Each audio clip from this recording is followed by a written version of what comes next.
लो भाई, आ गया दिनेश पेप्सी पानी पूरी वाला। आइए आइए और पेप्सी पानी पूरी खाइए। पानी पूरी खाने का एक नया अंदाज। आइए आइए। दिनेश जैसे ही बाजार में अपना ठेला लाते हुए आवाज लगा रहा होता है तो पहले से ही वहाँ खड़े पानी पूरी वाले उसका मजाक उड़ाते हैं।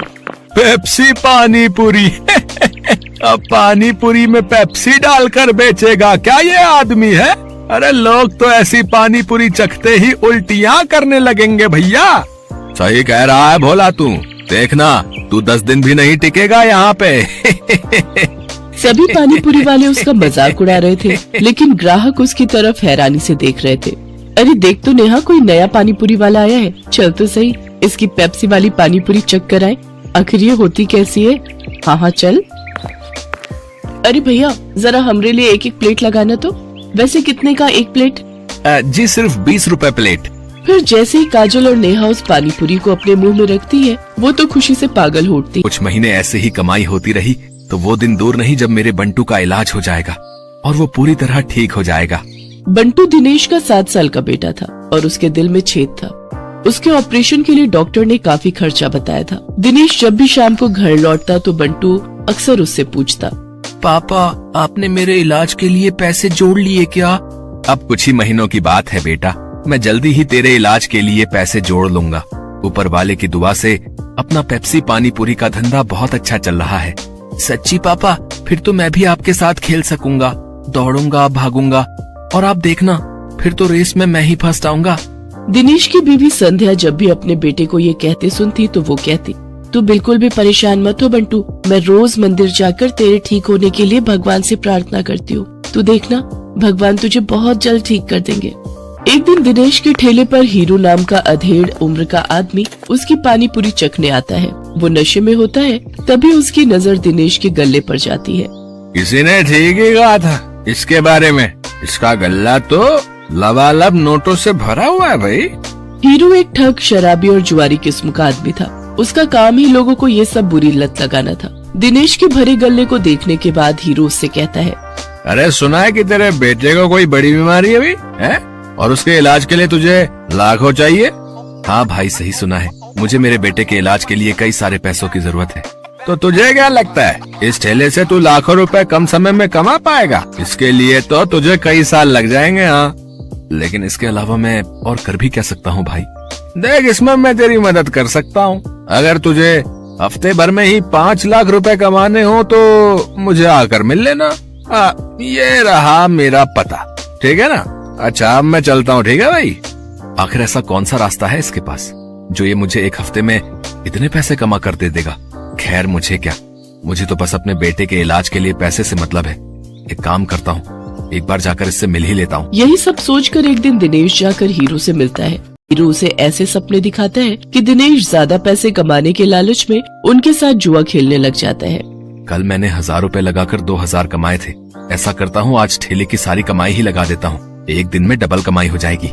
धीरे धीरे दिनेश को जुए के साथ साथ शराब की लत भी लग जाती है। शराब की लत उसे ऐसी लगती है कि उसका अपने काम में मन ही नहीं लगता और वो ठेले पर खड़ा होकर भी शराब के नशे में डोलता रहता है। भैया एक प्लेट लगाना तो। अरे लगता है इस आदमी ने तो शराब पी रखी है। चलो चलो हमें नहीं खानी इसकी पानी पूरी, चलो दूसरी वाली पानी पूरी खाने चलते हैं। धीरे धीरे दिनेश के सभी ग्राहक कट जाते हैं और वो सभी दूसरे पानी पूरी वालों के पास जाकर पानी पूरी खाते हैं। ये देख भोला और राजू बहुत खुश होते हैं। देखा भोला, अपनी चाल कामयाब हो गई ना? बिल्कुल सरकार, अब देखना उसकी पानी पूरी की तरफ तो कोई देखेगा भी नहीं, सब अपनी ही पानी पूरी खाएंगे। कुछ दिन ऐसे ही बीतते जाते हैं। अपने धंधे को मंदा देख दिनेश शराब और जुए की लत में और डूब जाता है और उसका बचा खुचा धंधा भी चौपट हो जाता है। ये सब देख संध्या और बंटू बहुत दुखी होते हैं। फिर बंटू अपनी माँ से कहता है, माँ अब तो मैं कभी भी ठीक नहीं हो पाऊंगा ना, पापा तो अब सारे पैसे शराब और जुए में ही उड़ा देते हैं। तू परेशान मत हो मेरे लाल, बस ऊपर वाले पर भरोसा रख, एक दिन सब कुछ ठीक हो जाएगा। सारा दिन नशे में धुत रहने और धंधा चौपट होने के कारण दिनेश के घर में खाने पीने के भी लाले पड़ जाते हैं। माँ अब तो घर में खाने के लिए भी कुछ नहीं बचा, अब तो लगता है भूख से ही हम सब मर जाएंगे। ऐसा नहीं कहते मेरे बच्चे, सुख दुख तो जीवन का हिस्सा है। आज बुरा वक्त आया है, कल अच्छा वक्त भी आएगा। ऐसे ही कुछ समय और बीत जाता है। फिर एक दिन उस बाजार में एक आदमी आता है जो सबको पर्चे बांट रहा होता है। तभी वो दिनेश के ठेले पर आता है। अरे सुनो भाई, पेप्सी पानीपुरी वाले, हमारे सेठ मंगल राम चाट भंडार वाले की तरफ से एक प्रतियोगिता होने जा रही है, जिसमें सभी चाट वालों के बीच कंपटीशन होगा। जो भी इस प्रतियोगिता को जीतेगा उसे पूरे 5 लाख इनाम और साथ ही हमारे मशहूर मंगल राम चाट भंडार वाले बाजार में एक स्टॉल भी लगाने को मिलेगा। मंगल राम चाट भंडार बाजार, वहाँ तो बड़े बड़े लोग आते हैं चाट खाने के लिए। अरे तभी तो कह रहा हूँ, अगर जीत गए तो रोज की अच्छी खासी कमाई होगी और 5 लाख मिलेंगे वो अलग। मंगल राम चाट भंडार कोई ऐसी वैसी जगह नहीं थी, बल्कि शहर का फेमस चाट बाजार था, जहाँ शहर के बड़े बड़े लोग चाट खाने आते थे और कई टूरिस्ट भी वहाँ आते थे। उस बाजार में चाट लगाने वालों की अच्छी खासी कमाई होती थी। लेकिन ये सब बातें जानते हुए भी दिनेश उस प्रतियोगिता में कोई खास दिलचस्पी नहीं दिखाता। मंगल चाट भंडार है तो मुझे क्या, मैं जहाँ हूँ वहीं ठीक हूँ, मुझे इन सब से कोई फर्क नहीं पड़ता। उधर भोला और राजू उस कंपटीशन के बारे में सुनकर आपस में कहते हैं, सुन भोला, इस कंपटीशन को तू जीते या मैं, मुझे कोई फर्क नहीं पड़ता, बस कोई और नहीं जीतना चाहिए। हाँ भाई, बस एक उस दिनेश का ही डर था, लेकिन वो तो हमारी कृपा से फेल हो चुका है, तो अब हम दोनों के अलावा उस कंपटीशन को कोई जीत ही नहीं सकता। अगले दिन हीरो भोला और राजू से मिलने आता है। क्यों भाई, मान गए ना मुझे? आखिर मैंने शराब और जुए की लत लगाकर उस दिनेश के धंधे को चौपट कर ही दिया भैया है। तुम्हारे एक बार कहने से ही तुम्हारे दुश्मन को कैसे ढेर कर दिया मैंने। अगर वो ढेर नहीं होता तो हमारा धंधा आबाद कैसे होता भाई? उसकी पेप्सी पानीपुरी ने तो हम लोगों का धंधा ही चौपट कर दिया था भाई। तभी उनकी ये सारी बातें दिनेश सुन लेता है और अपने किए पर उसको बहुत पछतावा होता है।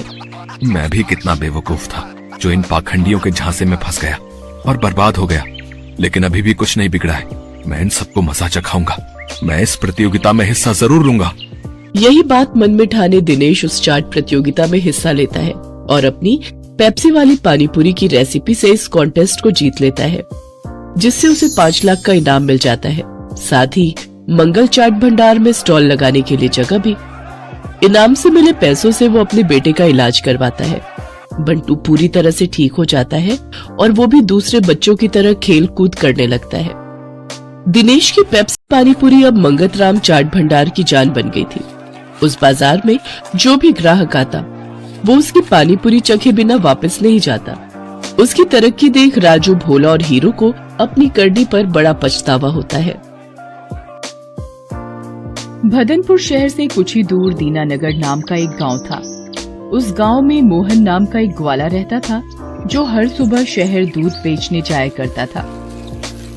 मोहन, तुम बहुत अच्छा दूध बेचते हो, एकदम ताजा। जहाँ शहर में तो सब माल नकली है, दूध में पाउडर मिलाते हैं, एक तुम ही हो जो शुद्ध दूध देते हो मोहन। जी साहब, मैं तो एक छोटा सा ग्वाला हूँ और ईमानदारी का ही व्यापार करता हूँ, उसी का खाता हूँ। भदनपुर में केवल एक ही डेयरी थी, बजरंग डेयरी, लेकिन वह मिलावटी और अशुद्ध दूध देता था। मगर कोई और चारा ना होने के कारण लोगों को उसी का दूध, दही, पनीर व अन्य दूध से बने सामान खरीदना पड़ता। अरे बजरंग भैया, जरा 1 किलो दूध तो देना। बजरंग ने एक पैकेट निकालकर औरत को थमा दिया। अरे इसका वजन तो करो, और कल का दूध तो उबालते ही आधा हो गया था। वजन करके ही रखा है, पूरा 1 लीटर है, लेना है तो लो, नहीं तो आगे बढ़ो। औरत मजबूर होकर वो दूध ले लेती है और निराश होकर चली जाती है। कुछ दिन बीत जाते हैं। शहर के लोगों को मोहन दूध वाले के बारे में पता चलता है और धीरे धीरे लोग उसी से दूध लेना शुरू कर देते हैं। ले लो दूध, ले लो। अरे मोहन रुको तो, जरा 1 लीटर दूध देते जाओ। वाह मोहन, तुम्हारा दूध तो एकदम शुद्ध नजर आ रहा है। बिल्कुल, अभी ताजा ताजा भैंस का दूध लगा कर आया हूँ गाँव से। तभी दूसरी महिला भी वहाँ पहुँच जाती है। अरे मोहन भैया, मुझे आज 2 लीटर दूध देना, आज खीर बनानी है। जी लीजिए, खीर के लिए मैं आपको गाय का दूध दे देता हूँ, भाव बिल्कुल बराबर है। धीरे धीरे मोहन दूध वाले की